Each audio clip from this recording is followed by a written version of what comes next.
எல்லா குழந்தைங்களுமே தன்னோட அப்பா ரொம்ப நல்லவர்னு தானே நம்ப விரும்புவாங்க. முகுந்த் நாகராஜன் போலீஸ் அப்பா அப்படிங்கிற தலைப்பில் அதை பற்றி ஒரு கவிதை எழுதியிருக்காரு. டிவி சிறுமிகள் நிகழ்ச்சியில் உங்கள் அப்பாவோட யூனிஃபார்மை நீ எடுத்து போட்டுப்பியா? கொடுக்க மாட்டார். At least cap? கேப் போட்டுக்குவேன். கன் கொடுப்பாரா? வீட்டுக்கு கொண்டு வர மாட்டார். உன்னை அடிப்பாரா? இல்லை, அம்மா தான் அடிப்பாங்க எப்போவாச்சும். சரி, உங்கள் அப்பா மீசை வச்சுட்டு இருப்பாரா? இவ்வளோ பெருசா. போலீஸ் ஸ்டேஷன் போயிருக்கியா? ஒரே ஒரு வாட்டி. யாரையாவது அடிச்சிட்டு இருந்தாரா? அடிக்கவே மாட்டாரா யாரையும்? தப்பு செஞ்சவங்களை மட்டும் அடிப்பார், நல்லவங்களை அடிக்கவே மாட்டார். இப்படியே பேசிக்கொண்டிருந்தார்கள்.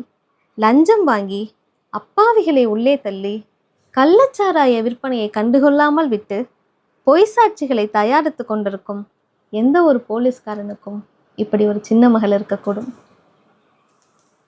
கவிஞர் முகுந்த் நாகராஜன்.